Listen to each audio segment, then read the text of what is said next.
നമസ്കാരം. എല്ലാ പ്രിയപ്പെട്ട പ്രേക്ഷകർക്കും സൂപ്പർ പ്രൈം ടൈമിലേക്ക് സ്വാഗതം. 5 വർഷം കേരളത്തെ പുതുയുഗത്തിലേക്ക് നയിക്കാനുള്ള ടീം വി.ഡി. സതീശൻ തയ്യാർ. അത്ര എളുപ്പമുള്ളതായിരുന്നില്ല മന്ത്രിസഭാ രൂപീകരണം. ജാതി സമുദായ സമവാക്യങ്ങൾ, പ്രാദേശിക ഘടകങ്ങൾ, നോമിനികൾ അതെല്ലാം പരിഗണിച്ച 20 പേരെ കണ്ടെത്തുക എന്നത് ഹിമാലയൻ ടാസ്ക് ആയിരുന്നു. മുഖ്യമന്ത്രിയെ കണ്ടെത്താൻ 10 പകലും രാത്രിയും ഡൽഹിയിൽ നിന്ന് തിരുവനന്തപുരത്തേക്കായി നടത്തിയ പാച്ചിലുകളുടെ 10-1 സമയം മതിയായിരുന്നു വി.ഡി. സതീശന് ആ ടീം ഉണ്ടാക്കാൻ. കടുംപിടുത്തം പിടിക്കുമായിരുന്ന ഘടകകക്ഷികൾ ആ പ്രക്രിയയിൽ വി.ഡി. സതീശനൊപ്പം അടിയുറച്ചു നിന്നു. നാളെ 10 മണിക്ക് വി.ഡി. സതീശനും 20 മന്ത്രിമാരും സത്യപ്രതിജ്ഞ ചെയ്ത് അധികാരത്തിലേറും. യുവത്വമാണ് സതീശൻ മന്ത്രിസഭയുടെ പ്ലസ് പോയിന്റ്. എത്ര കണ്ട് ആ ടീമിന് പെർഫോം ചെയ്യാനാകുമെന്നുള്ളതാണ് ഇനി കണ്ടറിയേണ്ടത്. പ്രതീക്ഷകളുടെ ഭാരമുണ്ട് നിയുക്ത സർക്കാരിന്. എല്ലാ പ്രിയപ്പെട്ട പ്രേക്ഷകർക്കും സ്വാഗതം. നമുക്കൊപ്പം അതിഥികളായി രാഷ്ട്രീയ നിരീക്ഷകൻ അഡ്വക്കേറ്റ് എ ജയശങ്കർ, രാഷ്ട്രീയ നിരീക്ഷകൻ ഡോക്ടർ ജി ഗോപകുമാർ, കോൺഗ്രസിൽ നിന്ന് റിജിൽ മാക്കുറ്റി, മുസ്ലിം ലീഗിൽ നിന്ന് ഷാഫി ചാലിയം എന്നിവരാണ് അതിഥികളായി ചേരുന്നത്.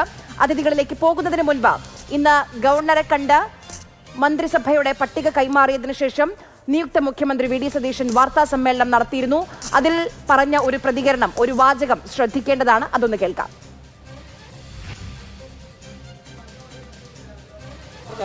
എപ്പോഴും അങ്ങനെ ആയിരിക്കില്ല എന്ന് എനിക്കറിയാം. യാഥാർത്ഥ്യബോധമില്ലേ, നമ്മൾ രാഷ്ട്രീയ പ്രവർത്തകരല്ലേ, യാഥാർത്ഥ്യബോധമുണ്ട്.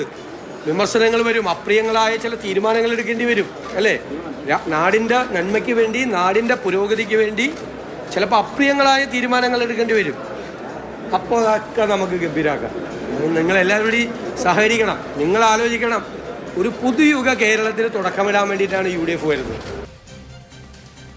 അഡ്വക്കേറ്റ് എ ജയശങ്കർ, പുതുയുഗ പിറവി എന്നായിരുന്നു തെരഞ്ഞെടുപ്പ് പ്രചാരണത്തിലുടനീളം നമ്മൾ കേട്ടത് UDF-ൽ നിന്ന്. ഇന്നിപ്പോൾ നാളെ സത്യപ്രതിജ്ഞ ചെയ്യാൻ പോകുമ്പോൾ ആ പുതുയുഗത്തിന് പ്രതീക്ഷയേകുന്ന ഒരു ടീം വി.ഡി. സതീശനെയാണോ കാണാൻ കഴിയുന്നത്? താങ്കൾക്ക് പ്രതീക്ഷയുണ്ടോ ഈ ടീമിൽ? എനിക്ക് പ്രതീക്ഷയുണ്ട്. നമ്മൾ എന്തിനാ വെറുതെ ഇങ്ങനെയുള്ള സന്ദർഭത്തിൽ അശുഭാപ്തി വിശ്വാസികളാവേണ്ട കാര്യമില്ല. ഒരു പുതിയ മുഖ്യമന്ത്രി, പുതിയ ടീം, അതിൽ പരിചയസമ്പന്നരുണ്ട്, പുതുമുഖങ്ങളുടെ യുവാക്കൾ ധാരാളമായിട്ടുണ്ട്, വനിതാ പ്രാതിനിധ്യമുണ്ട്, പിന്നാക്ക സമുദായക്കാരുണ്ട്, പട്ടിക വിഭാഗത്തിൽ നിന്ന് തന്നെ ഒന്നിലധികം മന്ത്രിമാരുണ്ട്. അപ്പോൾ ആ നിലയ്ക്ക് നോക്കുമ്പോൾ തീർച്ചയായിട്ടും ഒരു പുതിയ അനുഭവമാണ് ഇവിടെ ഉണ്ടാകാൻ പോകുന്നത്. പിന്നെ എല്ലാ വിഭാഗങ്ങൾക്കും ഇതുപോലെ സന്തുലിതമായിട്ടുള്ള ഒരു ക്യാബിനറ്റ് ആണെന്ന് ചോദിച്ചാൽ നമുക്ക് പ്രയാസമുണ്ട്. കാരണം എന്ന് വെച്ചാൽ അതിൽ പ്രാതിനിധ്യം കിട്ടാത്ത വിഭാഗങ്ങളുണ്ടായിട്ടുണ്ട്. നിയമസഭയിൽ പോലും പ്രാതിനിധ്യമില്ലാത്ത വിഭാഗങ്ങളുണ്ടായിട്ടുണ്ട്. അപ്പോൾ അത് ആ രീതിയിൽ നോക്കിയാൽ, പ്രത്യേകിച്ച് UDF-ൻ്റെ മന്ത്രിസഭയിൽ അതൊക്കെ പാലിക്കുക അത്ര എളുപ്പമുള്ള കാര്യമല്ല. LDF മന്ത്രിസഭയാണെങ്കിൽ ആർക്കും ഇതിനെക്കുറിച്ചൊന്നും ഒരു തർക്കം ഉണ്ടാവില്ല. ഒരു സമുദായത്തിൽ നിന്ന് മന്ത്രിമാർ കൂടിപ്പോയി എന്ന് കരുതി ആരും അതൊരു കുറ്റമായിട്ട് പറയും. നേരെ മറിച്ച് UDF മന്ത്രിസഭ ആകുമ്പോൾ ഇങ്ങനെ പല തൽപര കക്ഷികളും അല്ലെങ്കിൽ സമ്മർദ്ദ ശക്തികളുമൊക്കെ ഇതിൽ കുറ്റം കണ്ടെത്താനായിട്ട് കാത്തിരിക്കുന്നവരുണ്ടാവും. അവർ സാമുദായികമായിട്ടും മറ്റു തരത്തിലൊക്കെ വിലപേശൽ നടത്തുന്നുണ്ടാവും. അതിപ്പോൾ നമുക്കൊന്നും ചെയ്യാൻ പറ്റില്ല. പക്ഷേ അതിനെക്കുറിച്ചൊന്നും ഈ സമയത്ത് അങ്ങനെ വേവലാതിപ്പെടേണ്ടതില്ല എന്നാണ് എനിക്ക് തോന്നുന്നത്. പൊതുവേ സന്തുലിതമായിട്ടുള്ള ഒരു മന്ത്രിസഭയാണ്. കാരണം എന്ന് വെച്ചാൽ പ്രത്യേകിച്ച് കോൺഗ്രസ്സുകാരെ സംബന്ധിച്ചിടത്തോളം അതിൽ ഗ്രൂപ്പ് സമവാക്യങ്ങൾ നോക്കണം, ജില്ല പ്രാതിനിധ്യം ഉറപ്പാക്കണം, അതുപോലെ സാമുദായികമായിട്ടുള്ള സന്തുലനം ഉറപ്പുവരുത്തണം. പിന്നെ ഘടകകക്ഷികളിൽ നിന്നുള്ള മന്ത്രിമാർ ചില പ്രത്യേക സമുദായത്തിൽ നിന്ന് കൂടുതൽ വരുന്നതുകൊണ്ട് കോൺഗ്രസ് അതുകൂടി കോമ്പൻസേറ്റ് ചെയ്യണം. അങ്ങനെയൊക്കെയുള്ള പ്രശ്നങ്ങളുണ്ട്. അപ്പോൾ അനവധി പ്രശ്നങ്ങൾ അഭിമുഖീകരിച്ചുകൊണ്ടാണ് ഈ ലിസ്റ്റ് ഉണ്ടാക്കിയിട്ടുള്ളത്. ഇവിടെ P.K. കുഞ്ഞാലിക്കുട്ടിയെ പോലെ, രമേശ് ചെന്നിത്തല പോലെ പരിചയസമ്പന്നരായിട്ടുള്ള ആളുകളുണ്ട്. അതേസമയത്ത് ജനീഷ് കുമാറിനെ പോലെ അല്ലെങ്കിൽ K.A. തുളസിയെ പോലെ ആദ്യമായിട്ട് നിയമസഭയിലേക്ക് തിരഞ്ഞെടുക്കപ്പെടുന്ന ആളുകളുണ്ട്.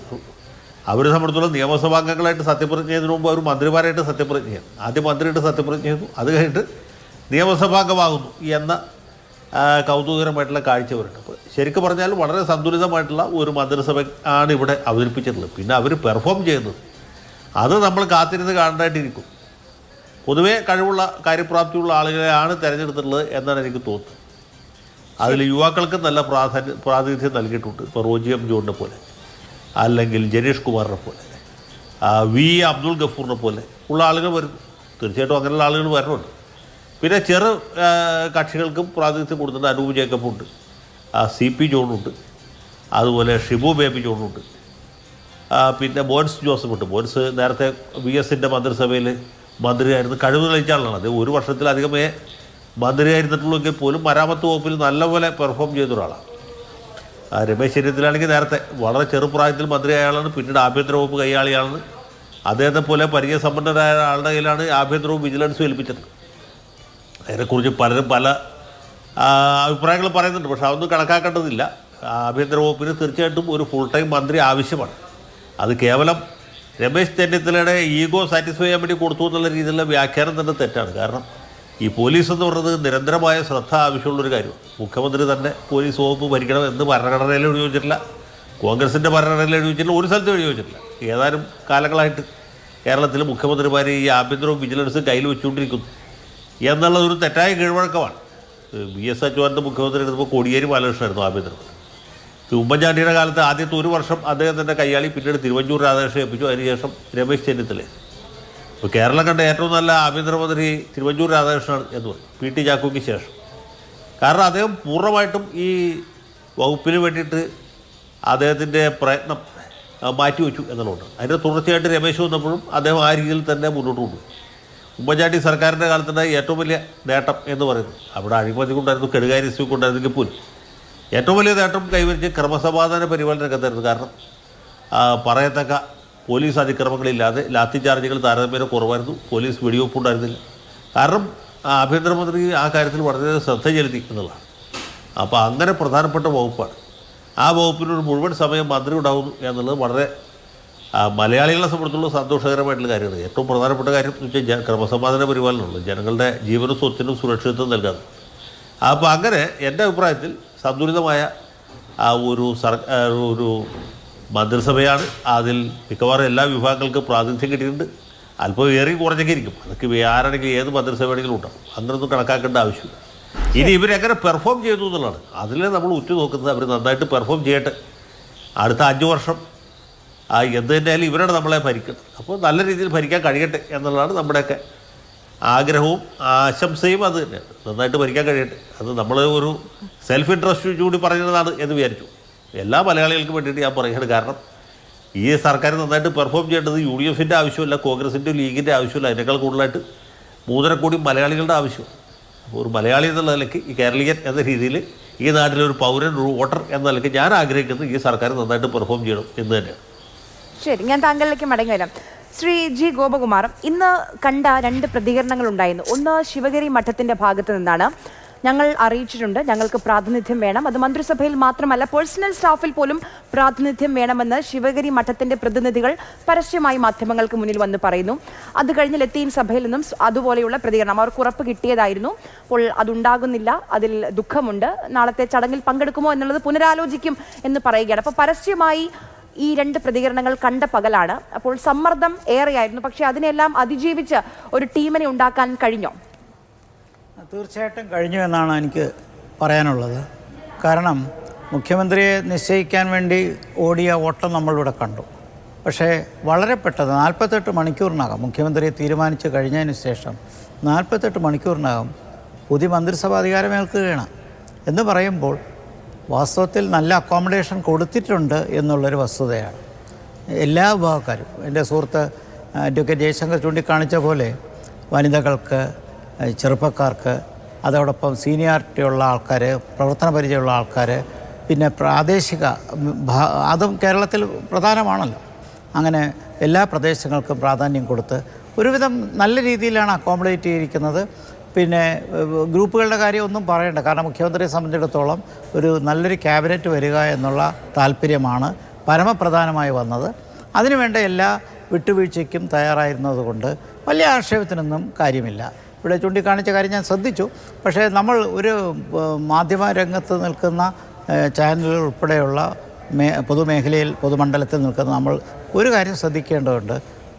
ഒരു പുതിയ ഗവൺമെൻറ് അധികാരത്തിൽ വരുമ്പോൾ ആ ഗവൺമെൻറ് ആദ്യ കാലഘട്ടം എങ്ങനെ പ്രവർത്തിക്കുന്നു എന്നുള്ളത് നമ്മൾ മുൻധാരണയില്ലാതെ കാത്തിരുന്ന് ആ പെർഫോമൻസ് കണ്ടിട്ട് വേണം പറയാൻ. അതിന് സാധാരണ പാർലമെൻ്ററി ജനാധിപത്യത്തിൽ പഴയ കാലത്തൊക്കെ ആണെങ്കിൽ 6 മാസം വരെ കാലാവധി കൊടുക്കുമായിരുന്നു.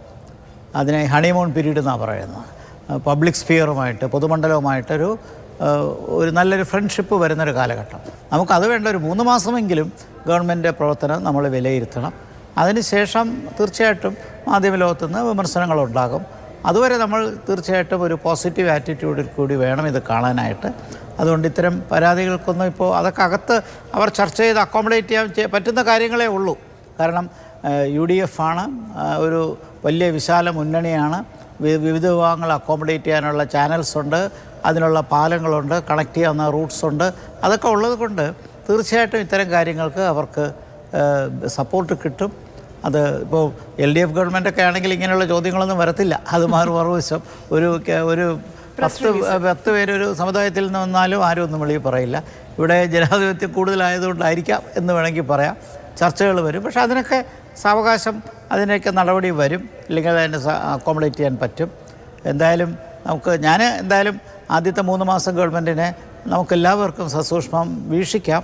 അത് കഴിഞ്ഞ് തീർച്ചയായിട്ടും ആ പെർഫോമൻസ് എങ്ങനെയാണെന്ന് നോക്കാം. ഇവിടെ പുതിയ മന്ത്രിമാർ വരുന്നു, അപ്പോൾ അവർക്കൊക്കെ നമുക്ക് എല്ലാ ആശംസകളും പറയേണ്ട സമയം കൂടിയാണ്.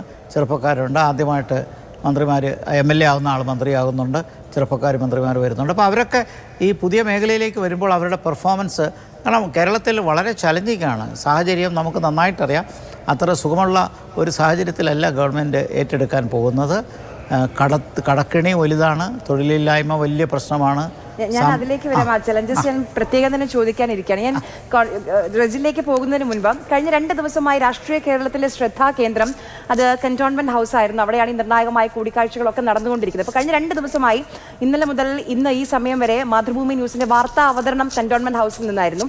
ഞങ്ങളുടെ ഏറ്റവും സീനിയറായ റിപ്പോർട്ടർ R. അനന്തകൃഷ്ണനാണ് ഇന്നലെ രാവിലെ മുതൽ ഈ സമയം വരെ അവിടെ നിന്ന് വാർത്തകൾ പ്രേക്ഷകരിലേക്ക് എത്തിച്ചുകൊണ്ടിരുന്നത്. അപ്പോൾ ഇന്ന് വൈകുന്നേരം R. അനന്തകൃഷ്ണൻ പറഞ്ഞൊരു വാചകം, ആ വാചകവും അവിടെ എത്തിയ കോൺഗ്രസ് പ്രവർത്തകർ അതിനോട് പ്രതികരിച്ച ഒരു രീതിയും എൻ്റെ ശ്രദ്ധയിൽപ്പെട്ടു. എനിക്ക് തോന്നുന്നത് ഒരിക്കൽ കൂടി എല്ലാവരും കാണേണ്ടതും കേൾക്കേണ്ടതുമാണ്. അതൊന്ന് കേൾക്കാം.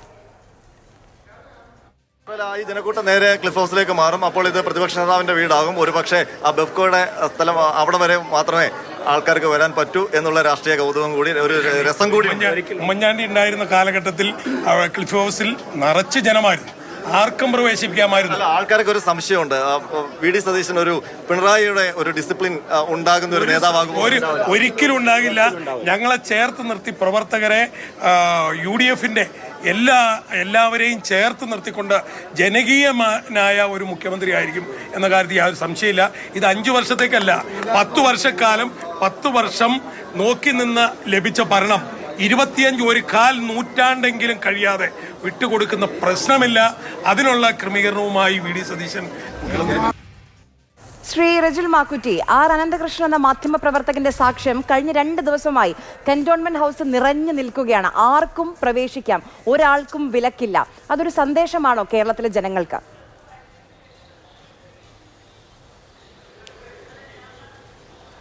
സഭയ്ക്കകത്ത് മുഖ്യമന്ത്രിയാകുന്ന ആളുകൾ ആരായാലും അവർക്ക് ഒരു വേലി, അതിനകത്ത് അവർ അടുത്തേക്ക് വരുന്നതിന് ഒരു വേലിക്കെട്ടുമില്ല.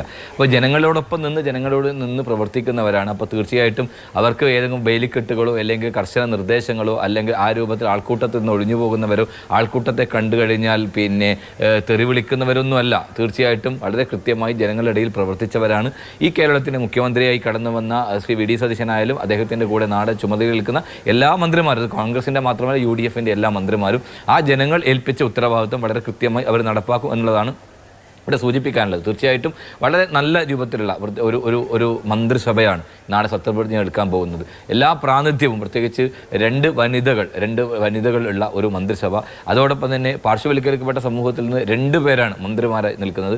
കോൺഗ്രസ് എന്ന് പറയുന്നത് പ്രത്യേകിച്ച് ആ ഒരു ജനാധിപത്യപരമായ പാർട്ടി, ആ പാർട്ടി എല്ലാം ഉൾക്കൊണ്ടുകൊണ്ട് ഇപ്പോൾ ആ രൂപത്തിലേക്കുള്ള ഒരു ചെറുപ്പക്കാരുടെ നിര, OJ ജിനീഷിനെ പോലെയുള്ള ഒരു ചെറുപ്പക്കാർ കോൺഗ്രസ് സംസ്ഥാന അധ്യക്ഷനായി ഏറ്റവും ടഫായ ഒരു മണ്ഡലത്തിൽ, കൊടുങ്ങല്ലൂർ പോലെ ഏറ്റവും ടഫായ മണ്ഡലത്തിലാണ് അദ്ദേഹം ജയിച്ച് MLA ചെയ്ത് അദ്ദേഹത്തിന് മന്ത്രിസ്ഥാനം ലഭിക്കുകയാണ്. അപ്പോൾ യുവാക്കളെയും വനിതകളെയും അതോടൊപ്പം തന്നെ മറ്റുള്ള ആളുകളെയും പ്രായം ചെന്നവരെയും എല്ലാം ചേർത്ത് വെച്ചുകൊണ്ട് ഒരു നല്ല ടീം UDF എന്ന രൂപത്തിലേക്കുള്ള ഒരു മന്ത്രിസഭ തന്നെയാണ് ശ്രീ VD സതീശൻ്റെ നേതൃത്വത്തിൽ നാളെ സത്യപ്രതിജ്ഞ ചെയ്യാൻ പോകുന്നത്. അപ്പോൾ കേരളം ഏറെ പ്രതീക്ഷയോടെ കാത്തു നിൽക്കുകയാണ്. ഇപ്പോൾ നമുക്കറിയാം കഴിഞ്ഞ തെരഞ്ഞെടുപ്പ് ഘട്ടത്തിലൊക്കെ പൊതുവെ കോൺഗ്രസിനെ സംബന്ധിച്ചിടത്തോളം പല രൂപത്തിലുള്ള പല ഇവിടെ സൂചിപ്പിച്ചതുപോലെ പല അവകാശവാദങ്ങളും ഉണ്ടാവുമായിരുന്നു. പലരും അതിന് ഞങ്ങളാണ് പിന്തുണച്ചതുകൊണ്ടാണ്, ഞങ്ങളുടെ പിൻബലത്തിലാണ് ഈ സർക്കാർ വന്നത് എന്നൊക്കെ പറയാൻ അവകാശവാദം ഉണ്ടാകും. പക്ഷേ ഇത്തവണ അങ്ങനെയൊന്നും ഉണ്ടായിട്ടില്ല എന്ന് മാത്രം. അത്തരം ആളുകളുടെ മുമ്പിൽ വിലപേശാനോ അല്ലെങ്കിൽ അവരുടെ അനുസരിച്ചുകൊണ്ടുള്ള അവരുടെ കത്തുമായി വരുന്നവർ സീറ്റ് കൊടുക്കാനോ അത്തരത്തിലൊരു തീരുമാനം എടുത്തില്ല. വളരെ കൃത്യമായി പാർട്ടിയുടെ യഥാർത്ഥത്തിലുള്ള പാർട്ടിയുടെ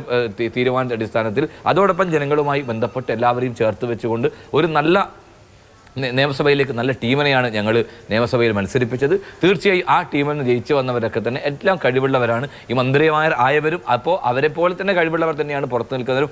ആരും കഴിവ് ഇല്ലാത്തവരെന്നല്ല. പക്ഷേ സ്വാഭാവികമായിട്ടും മന്ത്രിമാരാകുക എല്ലാവർക്കും ആവില്ല. പക്ഷേ അതൊക്കെ ഓരോ തരത്തിൽ ക്രൈറ്റീരിയ വെച്ചുകൊണ്ട് എല്ലാവരും അക്കോമഡേറ്റ് ചെയ്തിട്ടുണ്ട്. ഇനി പെർഫോമൻസ് ആണ്. ശ്രീ വി ഡി സതീശൻ എന്താണ് കേരളത്തിൽ ചെയ്യാൻ പോകുന്നതെന്ന് കേരളം നോക്കിക്കാണുകയാണ്. 5 വർഷക്കാലം എല്ലാ തലത്തിലും ഭരിച്ചു മുടിച്ച് മുൻപോട്ടൊരു സർക്കാർ മാത്രമല്ല, ജനങ്ങൾക്ക് എതിരെ സംസാരിക്കുന്നവരെ ഏറ്റവും മോശമായ രൂപത്തിൽ മൈക്ക് ഓപ്പറേറ്റർ പോലും തെറി വിളിക്കുന്ന ഒരു മുഖ്യമന്ത്രി കേരളത്തിന്റെ ചരിത്രത്തിൽ എവിടെയും കണ്ടില്ല. കടക്കുപുറത്ത് എന്ന വാചകം ഈ നാടിന്റെ മുമ്പിൽ പറഞ്ഞ ഒരാൾ.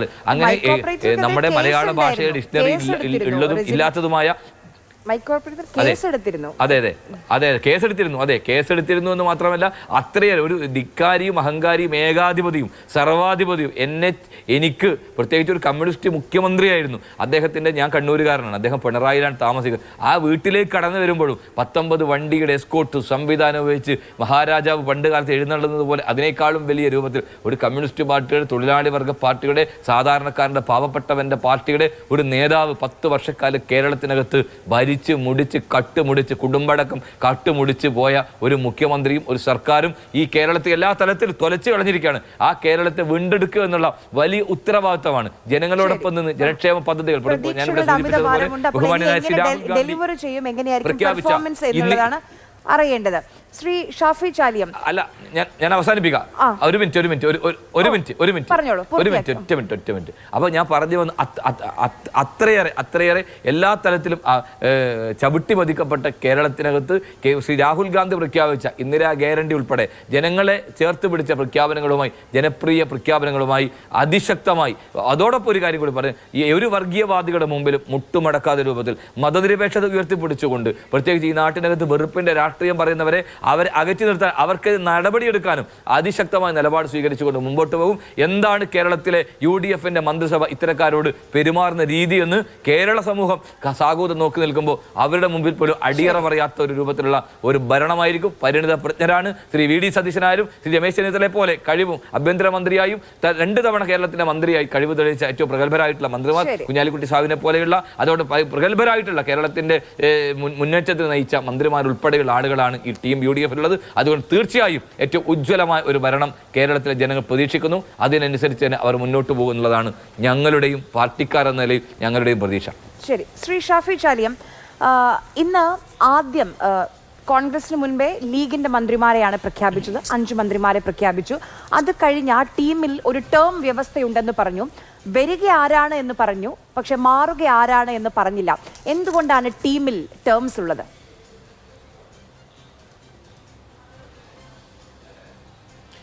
രണ്ടര വർഷം കഴിഞ്ഞാൽ കോഴിക്കോട് ജില്ലക്ക് പാറക്കൽ അബ്ദുള്ള എന്നൊരു മന്ത്രി ഉണ്ടായിരിക്കും. ഇതാണ് തങ്ങളെ പ്രഖ്യാപനം. അതെ, 2.5 വർഷം കഴിഞ്ഞാൽ ആരാണ് മാറ്റേണ്ടത് എന്നുള്ളത് ആ 2.5 വർഷം ആകട്ടെ. ഓരോ മന്ത്രിമാരുടെയും പെർഫോമൻസ് ഒക്കെ നോക്കുമല്ലോ.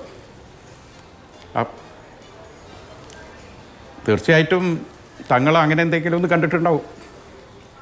കാരണം മികച്ച പെർഫോമൻസ് നോക്കിയിട്ടാണല്ലോ നിലനിർത്തുന്നതും അതേമാതിരി മാറ്റുന്നതുമൊക്കെ. അപ്പോൾ അത് നല്ലൊരു സന്ദേശമാണ് കൊടുക്കുന്നത്. ഇപ്പം നമ്മൾ വെച്ചിരിക്കുന്ന 5 മന്ത്രിമാരും വളരെ കാര്യക്ഷമമായി ആ വകുപ്പ് കൈകാര്യം ചെയ്യണം. എന്തെങ്കിലും പിഴവുകളോ കാര്യങ്ങളോ അതിൽ പറ്റിയാൽ ആ പറ്റിയവനായിരിക്കും ആദ്യം മാറ്റുക. അപ്പോൾ അത് ഒരു സൂക്ഷ്മതക്കുള്ളൊരു സാധനം കൂടിയായിട്ടാണ് നമ്മളതിനെ കാണുന്നത്.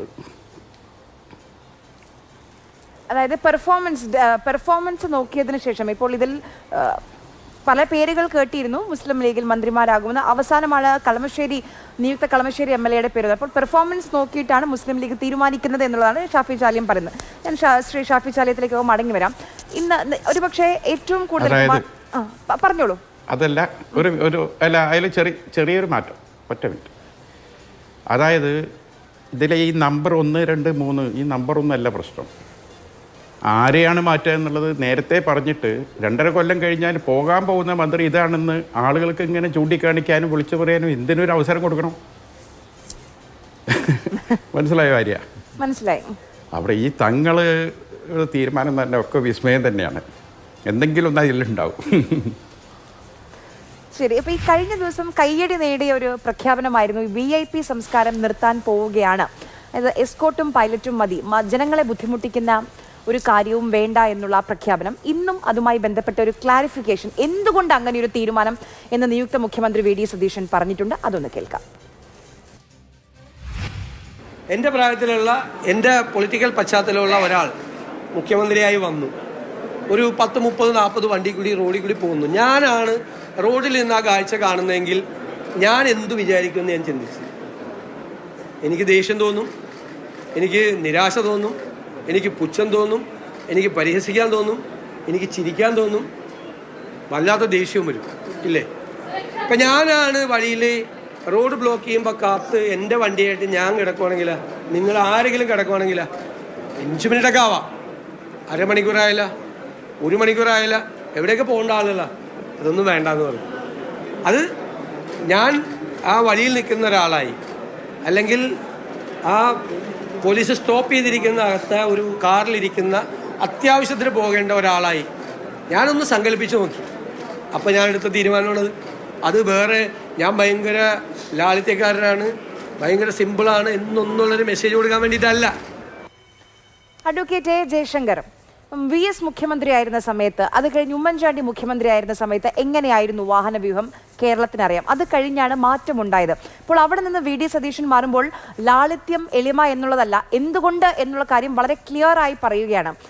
നമുക്കറിയാം, ഹൈക്കമാൻഡ് എടുത്ത തീരുമാനം ജനങ്ങൾ ഹൈക്കമാൻഡായി മാറി തിരുത്തിച്ചാണ് മുഖ്യമന്ത്രി കസേരയിലേക്ക് VD സതീശൻ എത്തിയത്. അപ്പം ജനമനസ്സറിഞ്ഞുകൊണ്ടാണോ ഈ VIP സംസ്കാരമൊക്കെ വെട്ടിക്കുറയ്ക്കാനുള്ളൊരു തീരുമാനം? അല്ല, അതിൽ വളരെ വ്യക്തമായിട്ടുള്ള ഉത്തരം എന്ന് വെച്ചാൽ, സത്യത്തിൽ ശ്രീ VD സതീശൻ ഇന്നിപ്പോൾ ആ സ്ഥാനത്ത് ഇരിക്കുന്നത് 2 തരത്തിൽ ജനവികാരം ഉണ്ടായതുകൊണ്ടാണ്.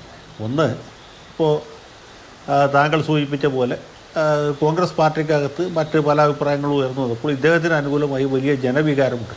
ജനവികാരം ഹൈക്കമാൻഡിനെ കൃത്യമായിട്ട് ബോധ്യപ്പെടുകയും അതിൻ്റെ അടിസ്ഥാനത്തിൽ ആദ്യത്തെ തീരുമാനം MLA-മാരുടെ ഭൂരിപക്ഷം ഉള്ള മറ്റൊരാളുടെ MLA-മാരുടെ ഭൂരിപക്ഷമല്ല, ജനങ്ങളുടെ താല്പര്യമാണ് ജയിക്കേണ്ടത് എന്ന അഭിപ്രായത്തിൽ അദ്ദേഹത്തെ മുഖ്യമന്ത്രി. അതിപ്പോൾ നമുക്ക് എല്ലാവർക്കും പെട്ടെന്ന് ഓർമ്മയുള്ള കാര്യം. സത്യം പറഞ്ഞാൽ UDF-ന് 102 സീറ്റ് നേടിക്കൊടുത്തത് സതീശൻ്റെ നേതൃത്വം അല്ലെങ്കിൽ UDF-കാരുടെ പ്രവർത്തനം, ലീഗുകാരടക്കമുള്ളവരുടെ ഗംഭീരമായ പ്രവർത്തനത്തെ ഞാൻ കുറച്ച് കാണുന്നില്ല. പക്ഷേ ഈ പ്രവർത്തനം വിജയത്തിലെത്തിക്കാനുള്ള സാഹചര്യം എന്താണെന്ന് വെച്ചാൽ, കഴിഞ്ഞ സർക്കാരിനോട് ജനങ്ങൾക്കുണ്ടായിരുന്ന അതിഭയങ്കരമായ വിപരീത വികാരം, ഭരണവിരുദ്ധ വികാരം, അതുപോലെ ഇപ്പോൾ സ്ഥാനമൊഴിഞ്ഞ മുഖ്യമന്ത്രിയോട് ജനങ്ങൾക്കുണ്ടായിരുന്ന വലിയ കാലുഷ്യം. അതിൻ്റെ കാരണം അദ്ദേഹത്തിൻ്റെ ഈ പറഞ്ഞ രീതിയിലുള്ള പ്രവൃത്തികൾ, ഫയർ എഞ്ചിൻ്റെയും അതുപോലെ ആംബുലൻസിൻ്റെയൊക്കെ അകമ്പടിയോടുകൂടി യാത്ര ചെയ്യുന്ന ഒരു മുഖ്യമന്ത്രി കേരളത്തിൻ്റെ ചരിത്രത്തിലുണ്ടായിട്ടില്ല. ഇവിടെ റിജിൽ മാക്കൂറ്റി പറഞ്ഞിട്ട്, അദ്ദേഹം കണ്ണൂർക്കാരനാണ്. നാട്ടുരാജാക്കന്മാരുടെ നാട്ടുരാജാക്കന്മാരുടെ കാലത്ത് അങ്ങനെയൊന്നും ഉണ്ടായിട്ടില്ല. ഗോകുമാർ സാറിന് ചോദിച്ചാൽ പറഞ്ഞു, തിരുവനന്തപുരത്ത് തിരുവിതാംകൂർ മഹാരാജാവ് എഴുന്നള്ളുമ്പോൾ ഇത്ര അകമ്പടിയൊന്നും ഉണ്ടായിരുന്നില്ല. അല്ല, ഹൈദരാബാദിന് നൈസാമിന് പോലും ഉണ്ടായിരുന്നില്ല. പാട്യാലയിലെ മഹാരാജാവിന് ഒരുപക്ഷെ ഉണ്ടായിട്ടുണ്ടാവാൻ സാധ്യതയുണ്ട്. അങ്ങനത്തെ അകമ്പടിയും ആലവട്ടങ്ങളും ഒന്നും നമ്മുടെ നാട്ടിൽ പതിവുള്ളതല്ല. ആനയും അമ്പാരിയുമായിട്ടല്ല മുഖ്യമന്ത്രിമാരെ എടുത്തുള്ളത്. ശ്രീ K. കരുണാകരൻ്റെ കാലത്താണ് കുറച്ചൊക്കെ ആർഭാടമായിട്ട് നമുക്ക് തോന്നിയിട്ടുള്ളത്. മുമ്പിൽ പൈലറ്റും പുറകിൽ എസ്കോർട്ടുമായി. അത് 110 കിലോമീറ്റർ സ്പീഡിൽ അദ്ദേഹം വാഹനം ഓടിച്ച് പോകുന്ന ഞാൻ റോഡിൽ നിന്ന് കണ്ടിട്ടുണ്ട്. പക്ഷേ അതിനേക്കാളുമൊക്കെ ഭയങ്കരമായിരുന്നല്ലോ ഇപ്പോഴത്തത്. എത്ര വാഹനങ്ങളാണ്, കറുപ്പ് എത്രയാണ്, വെള്ള എത്രയാണ്, പോലീസ് എത്രയാണ്, അകമ്പടി എന്താണ്. തൃപ്പൂണിത്തുറ അത്തച്ചമയത്തിന് ബഹുമാനപ്പെട്ട മുഖ്യമന്ത്രി എഴുന്നള്ളുമ്പോൾ, പണ്ട് കൊച്ചി രാജാവാണ് അത്തച്ചമയത്തിന് എഴുന്നള്ളിയത്. മുഖ്യമന്ത്രിയുടെ വാഹന വ്യൂഹം 28 or 30 വാഹനങ്ങളുണ്ട്.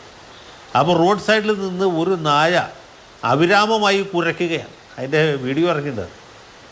അതിങ്ങനെ ഓരോ കാറിലേക്ക് നോക്കി കുരയ്ക്കണം. അവസാനം മുഖ്യമന്ത്രിയുടെ കാർ വന്നപ്പോൾ ഗംഭീരമായി കുരച്ചിട്ട് ആ നായ സ്ഥലം വിട്ടു. കാരണം എന്ന് വെച്ചാൽ നായക്ക് മനസ്സിലായി ഇതിൻ്റെ അകത്താണ് മുഖ്യനിരിക്കുന്നത്. ആ റോഡിൽ നിന്ന് ഒരാൾക്ക് പ്രതിഷേധിക്കാനോ പ്രതികരിക്കാനോ പറ്റിയില്ല, പക്ഷേ ഒരു നായക്ക് പ്രതികരിക്കാൻ പറ്റി. അങ്ങനെ അപ്പോൾ ജനങ്ങളുടെ ഉള്ളിൽ അടക്കി പിടിച്ച ഒരു അമർഷമുണ്ട്. ആ അമർഷമാണ് സത്യത്തിൽ UDF-നെ വിജയിപ്പിച്ചത്. ഇപ്പോൾ കേരള സംസ്ഥാനത്ത് അതിഭയങ്കരമായ സാമ്പത്തിക പ്രതിസന്ധി നടമാടുന്ന സമയത്ത് 21 മന്ത്രിമാരും കൂടി എയർ കണ്ടീഷൻ ചെയ്തൊരു ബസ് എടുത്ത് അതിൽ 140 മണ്ഡലങ്ങളിൽ ചെന്ന് ഇവരുടെ ഭരണത്തിൻ്റെ നേട്ടങ്ങൾ വിശദീകരിക്കുകയും പൊതുജനങ്ങളിൽ നിന്ന് പരാതി കയ്യിൽ വാങ്ങിക്കാനല്ല, അവിടെ സ്ഥാപിച്ചിട്ടുള്ള ഒരു ഭിക്ഷാപാത്രത്തിൽ നിക്ഷേപിക്കാനായിട്ട് ആവശ്യപ്പെടുകയും ചെയ്യും. ഇതുപോലുള്ള കെട്ടുകാഴ്ചകളാണ് സത്യത്തിൽ ജനങ്ങളെ പരമാവധി വെറുപ്പിച്ചത്. അതുകൊണ്ടാണ് ഇതിപ്പോൾ UDF അധികാരത്തിൽ വന്നത്. അതുകൊണ്ട് സതീശൻ മുഖ്യമന്ത്രിയായത്. അതിപ്പോൾ വേറെ ആരും മനസ്സിലാക്കിയെങ്കിലും VD സതീശൻ മനസ്സിലാക്കണമല്ലോ. നമ്മളെങ്ങനെ തോറ്റു എന്നുള്ളതിനെക്കുറിച്ച് പലരും വിശകലനം നടന്നു കണ്ടിട്ടുണ്ട്. നമ്മൾ എന്തുകൊണ്ട് ജയിച്ചു എന്നതും അതുപോലെ തന്നെ വിശകലനം ചെയ്യേണ്ട കാര്യമാണ്. അപ്പോൾ UDFനെ സംബന്ധിച്ചുള്ള ഒരു ആത്മപരിശോധനയുടെ സമയമാണ്, വിശകലനത്തിന്റെ സമയമാണ്. എന്തുകൊണ്ട് അവർ ജയിച്ചു ചെയ്യുന്ന സമയത്ത് കേരളത്തിലൊരു മുതിർന്ന മാധ്യമ പ്രവർത്തകൻ എനിക്കൊരു മെസ്സേജ് അയച്ചിട്ടുണ്ട്. അതൊരു ഫോർവേഡ് മെസ്സേജാണ്. നന്ദികേട് കാണിച്ചു UDFനെ അധികാരത്തിലെത്താൻ സഹായിച്ച MV ഗോവിന്ദൻ മാസ്റ്ററെ സത്യപ്രതിജ്ഞാ ചടങ്ങിലേക്ക് ക്ഷണിച്ചില്ല എന്ന്. ഗോവിന്ദൻ മാസ്റ്റർ ക്ഷണിച്ചിട്ടുണ്ടാവും. അദ്ദേഹം പല കാരണങ്ങളാലും പോകാത്തതായിരിക്കും. ഇപ്പോൾ BJP നേതാക്കന്മാരെ ക്ഷണിക്കുക, അവർ വരുന്നുണ്ട് എന്ന് അറിയിക്കുന്നു. തീർച്ചയായിട്ടും MV ഗോവിന്ദൻ മാസ്റ്റർ ബിനോയ് വിശ്വത്തേക്ക് ക്ഷണിച്ചിട്ടുണ്ടാവും. അവരുടെ സേവനം, അവർ ചെയ്ത സഹായം വേറെ ആര് മറന്നാലും മുഖ്യമന്ത്രിയും അതിൽ UDFൻ്റെ മറ്റു നേതാക്കന്മാരും മറക്കാൻ പാടില്ലാത്തതാണ്. അപ്പോൾ നിശ്ചയമായിട്ടും അവർക്കൊക്കെ വലിയ പ്രാധാന്യമുണ്ട്. ഇവരുടെയൊക്കെ കൂടി കഴിവിൻ്റെയും പരിശ്രമത്തിൻ്റെയും ഫലമായിട്ടാണ് ഇന്നിപ്പോൾ UDF അധികാരത്തിൽ. ഞാൻ UDFനെ കുറച്ച് കാണുന്നല്ലോ. റിജിൽ ബാക്കുറ്റിയും ഷാഫി ജാലിയോനോട് ക്ഷമിക്കണം എന്ന് ഞാൻ ആദ്യമായിട്ട് അഭ്യർത്ഥിക്കുകയാണ്. നിങ്ങളുടെ സേവനത്തെയും നിങ്ങളുടെ പ്രയത്നത്തെയും കുറച്ചുകൊണ്ടല്ല ഞാൻ ഈ പറയുന്നത്. പക്ഷേ നിങ്ങളുടെ എതിരാളികൾ നിങ്ങൾക്ക് വേണ്ടി ഇതിലധികം പ്രവർത്തിച്ചു. അതുകൊണ്ടാണ് ഇന്നിപ്പോൾ നിങ്ങൾ ഈ സ്ഥാനത്ത് എത്തിയിരിക്കുന്നത്. ശ്രീ G. ഗോപകുമാർ, ഈ കൂടുതൽ ആളുകൾ ചോദിക്കുന്ന ഒരു കാര്യം, ഇപ്പം അനുനയിപ്പിക്കാൻ വേണ്ടിയാണെങ്കിലും ശരി, ആഭ്യന്തര വകുപ്പ് വിട്ടുകൊടുക്കണമായിരുന്നു. ആഭ്യന്തര വകുപ്പ് ഇല്ലാതെ മുഖ്യമന്ത്രി പദം, അതിനെക്കുറിച്ച് ചിലരെങ്കിലും സംശയത്തോടെ കാണുന്നുണ്ട്. അത്രയും ഒരു സംശയത്തിന്റെ ആവശ്യം. ഇതിനു മുൻപും അങ്ങനെ ഒരു കീഴ്വഴക്കം നേരത്തെ ശ്രീ ജയശങ്കർ ചൂണ്ടിക്കാണിച്ചു. അത് പക്ഷെ അങ്ങനെ ഒരു കീഴ്വഴക്കം ഉണ്ടായിരുന്നു. K. കരുണാകരൻ ആ ചരിത്രവും നമുക്ക് ഓർമ്മയുണ്ട്. അപ്പം അങ്ങനെ ഒരു ആശങ്കയുടെ ആവശ്യമുണ്ടോ? ഇല്ല, വാസ്തവത്തിൽ അങ്ങനെ ഒരു ആശങ്കയ്ക്ക് വലിയ കാര്യമില്ല. ഒന്നാമത് ഈ മന്ത്രിമാർക്ക് അവരുടേതായ സംഭാവന ചെയ്യാൻ, അവരുടെ കഴിവും താല്പര്യവും അനുസരിച്ച് സംഭാവന ചെയ്യാൻ പറ്റുന്ന വകുപ്പുകൾക്കാണ് ഏറ്റവും മുൻതൂക്കം കൊടുക്കേണ്ടത്. ഇപ്പോൾ മുഖ്യമന്ത്രി ധനകാര്യമെടുത്തത് വളരെ ശരിയാണ്. കാരണം എന്താണ്, അദ്ദേഹം വളരെ നന്നായിട്ട് ഈ മേഖലയിൽ സംഭാവന ചെയ്തിട്ടുണ്ട്. ഡോക്ടർ തോമസ് ഐസക്കുമായി സഭയിൽ ഏറ്റുമുട്ടി പല കാര്യങ്ങൾക്കും നല്ല രീതിയിൽ അഭിപ്രായം പറയുകയും നയപരമായ നിർദ്ദേശങ്ങൾ വയ്ക്കുകയും ചെയ്തു. അപ്പോൾ അതേപോലെ ശ്രീ രമേശ് ചെന്നിത്തല അദ്ദേഹം മുൻപ് ആഭ്യന്തരമന്ത്രിയായിരുന്നു എന്നുള്ളൊരു ഘടകമുണ്ട്.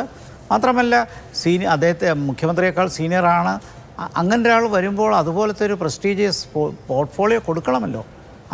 അത് ഒരു കോംപ്രമൈസ് എന്നുള്ളതല്ല, അതൊരു അംഗീകാരം കൂടിയാണ് രണ്ടു പേർക്കും. അത് തീർച്ചയായിട്ടും രമേശ് ചെന്നിത്തലയ്ക്ക് അതിൽ പൂർണ്ണ തൃപ്തി വരും. കാരണം ഇത്രയും പ്രധാനപ്പെട്ട ഒരു വകുപ്പ് വിജിലൻസ് ഉൾപ്പെടെ കൊടുക്കുന്നത് കൊണ്ട്. അതുകൊണ്ട് ആശങ്കയ്ക്ക് വക ഉണ്ടാവുമെന്ന് എനിക്ക് തോന്നുന്നില്ല. കാരണം ഇതെല്ലാവരെയും ഒരുമിച്ച് കൊണ്ടുപോകാനുള്ളൊരു ഏകോപനമാണ് വേണ്ടത്. അതാണ് ഈ ടീം UDF എന്നുള്ള സങ്കല്പം തിരഞ്ഞെടുപ്പ് പ്രചരണവേളയിൽ തന്നെ വളരെ ശക്തമായി വന്നതാണ്. ആ ഏകോപനം ഇനിയും തുടരുമ്പോൾ ഈ പ്രശ്നം ഉണ്ടാവുകയില്ല.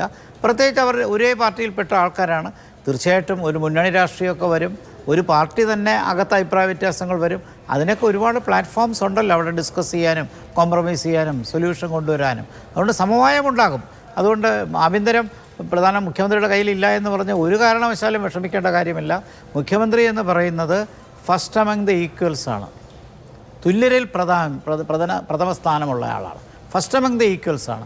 അപ്പോൾ അത് മാത്രമല്ല, ഏത് ഫയലും മുഖ്യമന്ത്രിക്ക് കോൾ ഫോർ ചെയ്യാം, ഏത് ഡിപ്പാർട്ട്മെൻറ്റിൽ നിന്നും കോൾ ഫോർ ചെയ്യാം. അപ്പോൾ ആഭ്യന്തര വകുപ്പ് ഉൾപ്പെടെയുള്ള വകുപ്പിലെ കാര്യങ്ങൾ അദ്ദേഹത്തിന് മറച്ചു വയ്ക്കാനൊന്നും ആർക്കും കഴിയില്ല. തീർച്ചയായിട്ടും മുഖ്യമന്ത്രിക്ക് എല്ലാ ഫയലുകളും ആവശ്യപ്പെടാം. ആഭ്യന്തരം ഉൾപ്പെടെ ഏത് വകുപ്പിലെ ഫയലുകൾ ആവശ്യപ്പെട്ടാലും കൊടുക്കണം. അതിനുള്ള സംവിധാനവും കോർഡിനേഷനും ഉണ്ട്.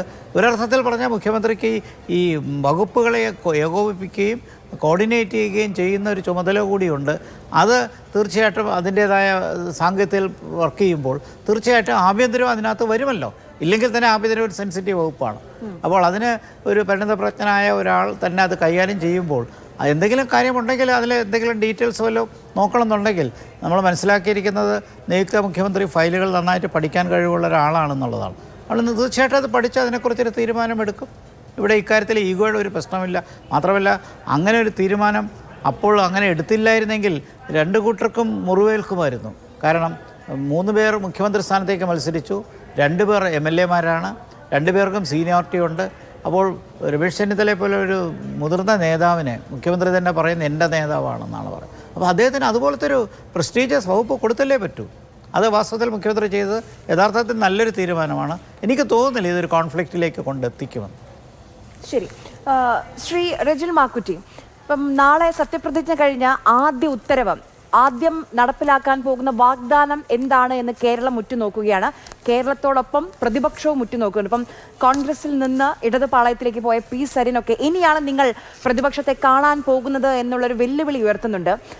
കഴിഞ്ഞ ദിവസം സർക്കാർ വരുന്നതിന് മുൻപ് തന്നെ KSRTC ബസ്സിൽ സൗജന്യ യാത്ര ഡിമാൻഡ് ചെയ്തുകൊണ്ട് പ്രതിഷേധിക്കുന്ന മഹിളാ മോർച്ച പ്രവർത്തകരെ നമ്മൾ കണ്ടപ്പം അവിടെ പ്രതിപക്ഷം സജ്ജമാണ് നിങ്ങൾക്കെതിരെ പോരാടാൻ. അപ്പോൾ ആദ്യത്തെ പ്രഖ്യാപനം, ആദ്യത്തെ വാഗ്ദാനം എന്തായിരിക്കും? മുന്നോട്ടുള്ള പോക്ക് എന്തായാലും എളുപ്പമായിരിക്കില്ല. അപ്പോൾ സഭയിലെ കാര്യം കൂടി പറയണം. ഒരു ഭാഗത്ത് 35 ഉള്ളൂ എന്ന് പറയുമ്പോഴും അവിടെ വേറൊരു കക്ഷി 3 സീറ്റിൽ അവിടെ നിൽക്കുന്നുണ്ട്. അത് കേരള നിയമസഭയിൽ അത്ര പരിചിതമല്ലാത്ത ഒരു സിനാരിയോ കൂടിയാണത്.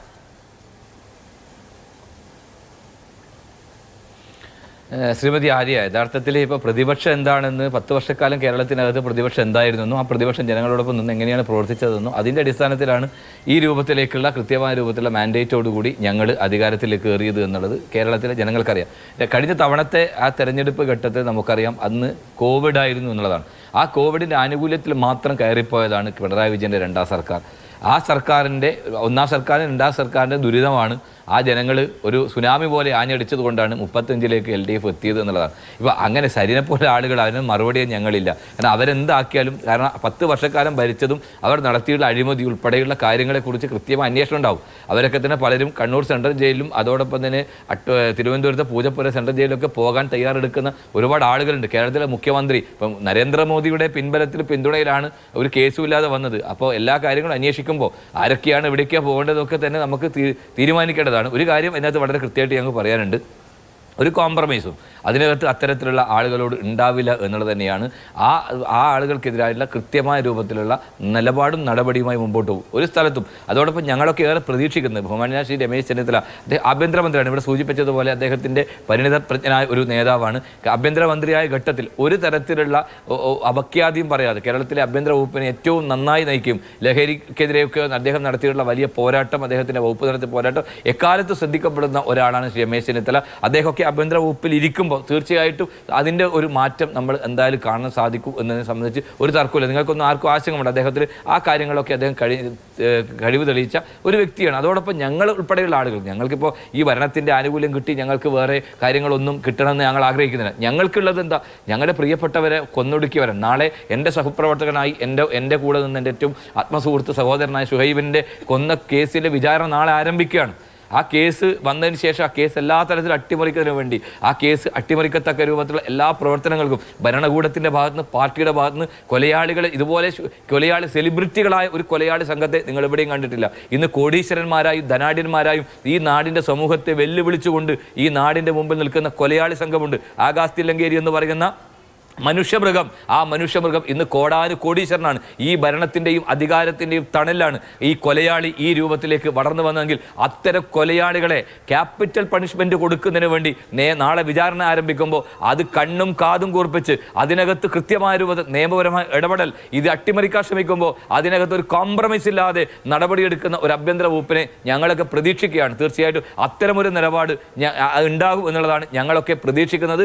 ആ രൂപത്തിലേക്ക് മുമ്പോട്ട് പോകണം. പ്രത്യേകിച്ച് 10 വർഷക്കാലം ഈ സർക്കാരിൻ്റെ പോരാട്ടം നടത്തി തെരുവിൽ ചോരയൊഴുക്കി ഒരുപാട് ആളുകളുണ്ട്. പ്രിയപ്പെട്ട ജനീഷ് ഇപ്പോൾ ഇതിൻ്റെ മന്ത്രിയായി കടന്നു വന്നതാണ്. ആ ചെറുപ്പക്കാരനെ കുറിച്ച് നിങ്ങൾക്ക് അന്വേഷിച്ചാൽ മനസ്സിലാവും. അദ്ദേഹം ചിലപ്പോൾ ചാനലുകളിലും അദ്ദേഹം വലിയ രൂപത്തിലൊക്കെ വന്നിട്ടില്ലെങ്കിൽ പോലും സോഷ്യൽ മീഡിയയുടെ പിൻബലമില്ലെങ്കിൽ പോലും അത്രയേറെ കഷ്ടപ്പെട്ട് എത്രയോ കേസുകളിൽപ്പെട്ട് ക്രൂരമായ പീഡനം അനുഭവിച്ചുകൊണ്ട് അത്രയേറെ കഷ്ടപ്പെട്ട ഒരു ചെറുപ്പക്കാരനാണ് ജനീഷ്. ആ ജനീഷിന് ഉൾപ്പെടെയുള്ള ആളുകൾ മന്ത്രിസഭയിലേക്ക് വരുമ്പോൾ തീർച്ചയായിട്ടും കേരളത്തിലെ ചെറുപ്പക്കാർക്ക് അവർ ആഗ്രഹിച്ച 10 വർഷക്കാലം ചെറുപ്പക്കാർ എല്ലാ തരത്തിൽ ഷണ്ഡീകരിക്കപ്പെട്ട കേരളത്തിലെ തൊഴിൽ ഇടങ്ങളെല്ലാം നഷ്ടപ്പെടുത്തി പിൻവാതിൽ നിയമനം നടത്തി മന്ത്രിമാരുടെ ഭാര്യമാർക്കും DYFIക്കാർക്കും CPMമാർക്കും പിൻവാതിൽ നിയമനം നടത്തി ലക്ഷക്കണക്കിന് ആളുകളെ നിയമിച്ചവർക്കെതിരെയുള്ള ശക്തമായ പോരാട്ടം. അതുകൊണ്ട് കേരള ജനങ്ങൾ ചെറുപ്പക്കാർ നോക്കിക്കാണുകയാണ്. ആ ചെറുപ്പക്കാർ ഈ യഥാർത്ഥത്തിൽ അവർക്ക് കൃത്യമായ രൂപത്തിൽ അവർ പഠിച്ചതിനനുസരിച്ച് ജോലി കൊടുക്കാൻ അവിടെ പിൻവാതിൽ നിയമനം ഉണ്ടാകുമ്പോൾ അതിനെ തടയാൻ തക്ക രൂപത്തിലുള്ള നിലപാടുകളുമായി ഞങ്ങൾ മുമ്പോട്ട് പോകും. തീർച്ചയായിട്ടും കേരളത്തിലെ ഈ ടീം UDF എന്ന് പറഞ്ഞ VD സതീശൻ്റെ മന്ത്രിസഭ കേരളത്തിലെ ഏറ്റവും നല്ല രൂപത്തിലുള്ള ഒരു മന്ത്രിസഭയായി മുമ്പോട്ട് പോകാൻ സാധിക്കത്തക്ക രൂപത്തിലുള്ള കാര്യങ്ങളുണ്ടാവും. പ്രതിപക്ഷത്തെ ഞങ്ങൾക്ക് ഒരു ഭയവുമില്ല. പ്രതിപക്ഷം വിമർശിക്കണം, സ്വാഭാവികമാണ്. പ്രതിപക്ഷം എന്ന് പറയുമ്പോൾ ഭരണപക്ഷവും പ്രതിപക്ഷം എന്ന് പറയുമ്പോൾ വിമർശിക്കുക തന്നെ വേണം. പക്ഷേ സമരം ചെയ്തതിൻ്റെ പേരിൽ തലതല്ലിപ്പൊളിക്കുന്ന ഒരു നിലപാടിലേക്ക് ഞങ്ങൾ പോവില്ല. അങ്ങനെ തലതല്ലിപ്പൊളിച്ച് ഭരണകൂടത്തിൻ്റെ ഭൃത്യന്മാരായി, പിണറായി വിജയനെക്കാളും വലിയ ഏറ്റവും ഗുണ്ടകളായി, പ്രത്യേകിച്ച് ഈ തില്ലങ്കേരിമാരെ പോലെ ഗുണ്ടകളായി നിൽക്കുന്ന പോലീസുകാരുണ്ട്. അത്തരം പോലീസുകാർ എന്തിനാണ് അവരുടെ ഡ്യൂട്ടിയിൽ നിന്ന് വ്യതിചലിച്ചുകൊണ്ട് ഗുണ്ടാപ്പണിയെടുത്തവരെയൊക്കെ നിലക്ക് നിർത്താൻ, ആ തല്ലിയവരെയൊക്കെ അതിനെ നിലക്ക് നിർത്തത്തക്ക രൂപത്തിലുള്ള നിലപാടുകൾ ഈ സർക്കാരിന്റെ ഭാഗത്തുനിന്ന് പ്രതീക്ഷിക്കുന്നുണ്ട് എന്നുകൂടി പറയാൻ ഞങ്ങൾ ആഗ്രഹിക്കുകയാണ്. അതുകൊണ്ട് ജനങ്ങൾ തന്ന മാൻഡേറ്റാണ്, അഹങ്കാരമില്ല. ഒരിക്കൽ ജനങ്ങളാണ് സേവകർ. ഏത് അധികാര കേന്ദ്രങ്ങളെയും വലിച്ച് താഴെയിടാൻ തക്കതാണ് കേരള ജനങ്ങളെന്ന് പയ്യന്നൂർ കാണിച്ചിട്ടുണ്ട്, തളിപ്പറമ്പ് കാണിച്ചിട്ടുണ്ട്. തീർച്ചയായും ആർക്കും കോട്ടകളില്ല. ഇന്ന് നന്നായി പ്രവർത്തിച്ചെങ്കിൽ മാത്രമേ അധികാരത്തിലേറി അതിൻ്റെ മുമ്പിൽ ഇന്നലകളിൽ പ്രവർത്തിച്ച പ്രവർത്തകന്മാരെ, ആ പ്രവർത്തകന്മാരോട് മറ്റു രൂപത്തിലെ പ്രവർത്തനങ്ങൾ കാണിക്കാൻ CPM എന്താണോ ഇന്ന് അനുഭവിക്കുന്നത് ആ രൂപത്തിലേക്ക് തന്നെ പ്രതികരിക്കുന്ന ഒരു പാർട്ടിയും ഒരു സംവിധാനം ഇവിടെ ഉണ്ട് എന്ന് ഈ നേതാക്കന്മാർക്കും അവർക്കെല്ലാം അറിയുന്നത് കൊണ്ട് തന്നെ ജനങ്ങളോടൊപ്പം നിന്ന് തന്നെയുള്ള പ്രവർത്തനങ്ങൾ തന്നെയായിരിക്കും ഈ സർക്കാരിന്റെ ഭാഗത്തുനിന്ന് ഉണ്ടാവുക. നിങ്ങൾക്ക് ആർക്കും തർക്കം വേണ്ട, നിങ്ങൾക്ക് വിമർശിക്കാം, പ്രതിപക്ഷത്തിന് വിമർശിക്കാം, എല്ലാവർക്കും വിമർശിക്കാം. നേരത്തെ ശ്രീ A. ജയശങ്കർ പറഞ്ഞൊരു കാര്യമുണ്ട്, എന്തുകൊണ്ട് തോറ്റു എന്ന വിലയിരുത്തുന്നതിനോടൊപ്പം തന്നെ എന്തുകൊണ്ട് ജയിച്ചു എന്നുകൂടി വിലയിരുത്തണം. അപ്പം ജയിക്കാൻ കാരണമായ ചില പേരുകൾ ശ്രീ ജയശങ്കർ പറഞ്ഞു. വിട്ടുപോയൊരു പേര് വെള്ളാപ്പള്ളി നടേശനാണ്. അപ്പം വെള്ളാപ്പള്ളി നടേശന് ഇന്നലെ വ്യക്തമായ മറുപടി തങ്ങളും VD സതീശനും ചേർന്ന് നൽകി. പക്ഷേ ഇന്ന് നോക്കൂ, യോഗനാഥം അതിൻ്റെ എഡിറ്റോറിയലിൽ വളരെ ശക്തമായ ഭാഷയിൽ ആണ് മുസ്ലിം ലീഗിനെതിരെ എഴുതിയിരിക്കുന്നത്. കടുത്ത ഹിന്ദു വിരുദ്ധ നിലപാടിലേക്ക് മാറി, UDF അധികാരമേൽക്കും മുൻപ് ലീഗ് കേരളം ഭരിച്ചു തുടങ്ങി, അങ്ങനെ കുറേ വാചകങ്ങളുണ്ട്. നമുക്കറിയാം ചില സംസ്ഥാനങ്ങളിൽ, കോൺഗ്രസ് ഭരിക്കുന്ന സംസ്ഥാനങ്ങളിൽ തന്നെ വർഗീയ വിദ്വേഷം പ്രചരിപ്പിക്കുന്നതിനെതിരെ നിയമനിർമ്മാണം നടത്തിയിട്ടുണ്ട്. അതിൻ്റെയൊക്കെ ആവശ്യം ഈ നാട്ടിലുണ്ടോ നിലവിൽ?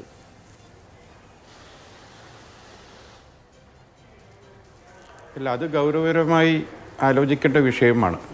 ഞാൻ മനസ്സിലാക്കുന്നിടത്തോളം കർണാടകയിലാണ് അത്തരത്തിലുള്ള ഒരു നിയമനിർമ്മാണം ഉണ്ടാക്കിയിരിക്കുന്നത്.